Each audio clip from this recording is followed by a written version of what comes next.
Hello, my friends, and welcome back. I am still in transition and not recording in my normal studio, so I apologize in advance for the next week's worth of recordings. The audio is going to be a little subpar. I also wanted to remind you that you should be seeing a Pray Together episode show up. Those episodes come out every Friday for right now and are times when I pray for the requests that have been sent in. If you have a request you'd like to have included in a future Pray Together episode, or if you'd like to join me for prayer, you can go to careygreen.com. That's C-A-R-E-Y, green like the color.com/prayer. And I would love to receive your request. I would love to pray for it. And I know the Morning Mindset listening audience would love to pray for it as well. Okay, today we move into Proverbs chapter 10, verse number 17.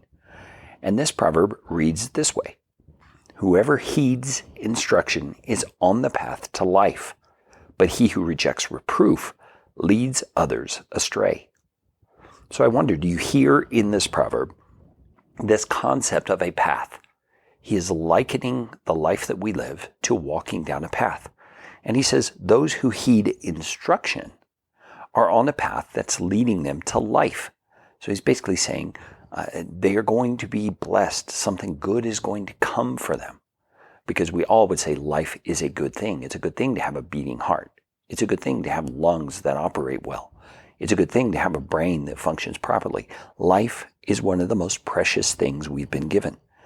And the one who heeds instruction is on the path to life. That doesn't mean your heart will keep beating if you heed instruction. He's talking about life in a more figurative manner. And here he's saying that heeding instruction is what takes you there.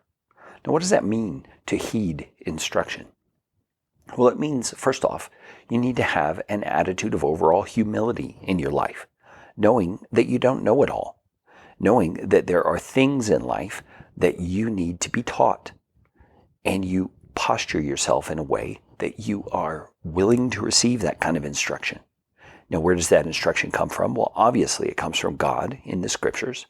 Obviously, it comes from parents. If we're in the age group where we're still at our home, our parents are supposed to be instructors for us. Obviously, it comes from those in educational fields who are teaching. But there is so much instruction to be gleaned in life that is not from those official sort of channels. And God is the one who is our instructor in those things. He's the one who guides us through circumstances and gives us lessons to learn from them. He is the one who gives us a sense of understanding that grows day to day.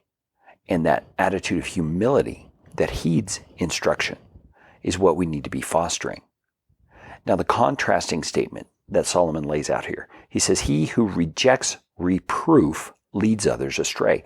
Now, that word reproof is the word he is using as a synonym or a parallel to the word instruction.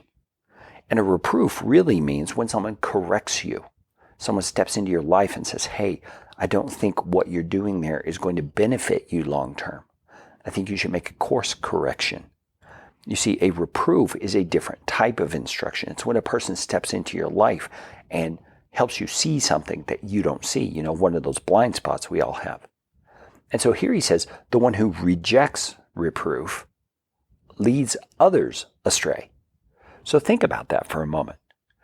If someone comes into your life and tries to point out to you something that you are doing wrong or something that's leading you down a bad path, and you reject that correction that they bring into your life, Solomon is saying that's not only going to hurt you, that's going to lead others astray. And why is that? Well, it's because your life is serving as an example to someone. There are others who look to you to see what living a Christian life is all about.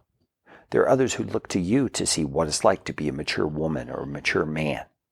You see, this issue of being one who is able to be instructed, one who's able to receive correction, is a huge deal. It not only affects us, it affects others. So maybe it will be helpful if we wrap up thinking of it this way. The consequences of resisting instruction go far beyond the impact it has on your life. When you resist instruction, you are affecting the lives of others as well. Maybe it's your kids, your grandkids, those around you. I encourage you, give that some prayerful thought today.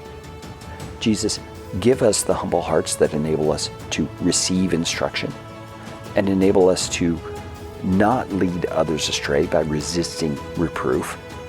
Lord, enable us to receive correction. Enable us to make course corrections when we need to. And Father, give us the humility to walk with you that you may instruct us day to day. We ask these things humbly today, in Jesus' name.